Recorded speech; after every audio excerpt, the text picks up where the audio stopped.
Everyone loves to hate him until they're stuck on the freeway with a blown out tire and soft hands. Next! Don't be mad at him because your drain pipe broke under the slab. Blame your builder who was working in the oil field a year ago. This poor bastard got a tunnel 60 feet underneath your slab because you wanted an open floor plan kitchen in the middle of your damn McMansion. Oh, Lyman, these men out here doing the Lord's work. Their whole life ought to be a parade of steaks and agreeable women. I think more often than not it's a parade of ex-wives and pain pills because their job hurts. Give the man a cold water and slip him a J when his boss ain't looking. Be nice to him. He's on edge. He's been climbing around 120-degree attics all day. His ex-wife's done called him 3 times about money because public schools basically become a cash grab for parents. And all he's had to eat all day is Monster Energy and half a can of Copenhagen Long Cut. Look, don't make a big fuss about it, but just flatten the Amazon box and slide it up under the front of his van when he parks in your driveway so it don't leak oil everywhere. I mean, he's already going to paint the entire exterior of your suburbanite monstrosity in 2 days for less than what you pay in car payments. A bait shop foam cooler full of cold beer ain't the worst way to tip a painter, but the best way is always cash. I think this Ranger might be one of the 4 horsemen of the apocalypse. I ain't sure which one, but it's war. Next! Some dealership in 77 should have had something called the Hoss package, and this would be it. Right down to that fire stick antenna that I just pray is actually hooked up with some coax to an actual CB. I do guarantee you the original owner of this truck worked hard enough in his life to know that crap still smells like crap, whether it's frozen or on fire. Whew, back when Jeep just knew what they were doing and did the hell out of it. When they covered up all its rawness with plastic and gutless drivetrains, we all lost something. Let's go, man. I'll even let you play Kid Rock if you buy the beer. Ain't like I can hear that mess no how. Bro sent me a commercial grade picture for his 22 Bronco. Like, I can't make fun of it now. Obviously, you're wrapped up in this truck, and it's an incredible picture of a good looking 4x4. Just keep it away from that water.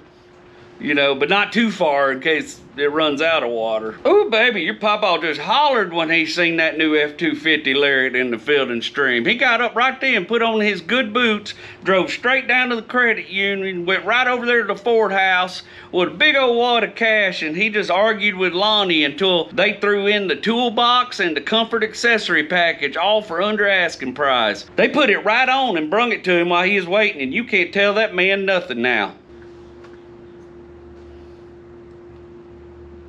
You turned your truck into a trapper keeper. Next! Oh, 89 Jimmy, dude's already setting plants on it to see what that looks like. He must have made the same face I did when I saw all the rust on them rockers. Hey, it'll be the finest looking planter box in all of Dyersburg, sir. Look at old Diamond Jim stunning everybody in the Willis Overland. I don't even know what year it is, 58 to 64 maybe? I tell you, if you want to whip your balls out at the company picnic, this is the truck to show up in. The 2nd Gen Lightning's the only reason I've forgiven Ford for the 10th generation space trucks. And probably one of the few trucks post-1965 that can rock a flare-side bed without looking ridiculous. If that hardbody's got the Eddie Money album in the tape deck and half a pack of Cool stuck in the visor, that's both the tickets to paradise I need. Let's go find a frozen pond and ice skate this booger with the radio turned up. This dude's a dentist, but somewhere in like Texas or Oklahoma, so he drives a truck. But he used to be the kid that liked licking 9-volt batteries. And sometimes when his patients are really rude or mean to him, he steps into his office and licks a 9-volt battery just to reset himself to his best self. Cash Money says the little one has a better transmission and resale value. Next! He done bought all the tire wet spray in Lafayette and still didn't clean the windshield. It's a good thing you got them mirrors unfolded so you can see why your mortgage is lower than your truck payment. When you have a cracked dash and you're one head gasket away from a really shit day. But look at them mountains. How the hell did this get deep enough to get stuck with these tires to begin with? This must be a parts truck because there ain't no oil under it. Oh, 79 400 dent side. How many times was you late to the fire because you had to stop for gas? Woo, that's bad as hell, but don't try to convince me Rockabilly ain't blue collar cosplay. If this had 2 less doors, I might think it's the best truck on this list.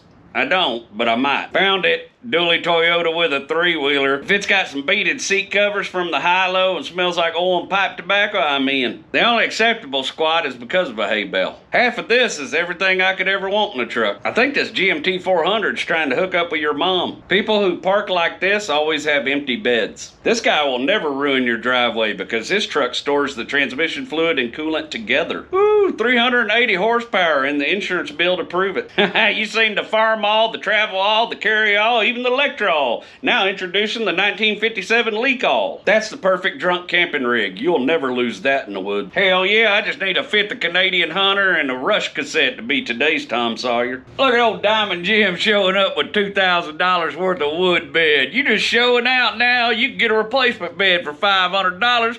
Next. Son, I don't believe you understand. That's a F-350 Lariat you're looking at. I'll pull you and your mama's house down with it. The hell you talking about? That ain't rust, that's patina, boy. It makes it worth more. Back when Toyota was supreme, you couldn't get nowhere fast, but you could go just about anywhere. Oh, hell, a little rubbing compound, that paint will shine like a strawberry in the morning dew. 87 Suzuki Samurai. It's the Mark Cowway of 80s off-road vehicles. Every time you think it's done, just tump it back over and let it tombstone the next guy. Hey, Bubba, I swiped a case of old Milwaukee Ice from work. Pick me up at the back door. We'll go score them Molly Hatchet tickets from my uncle that sold you this truck.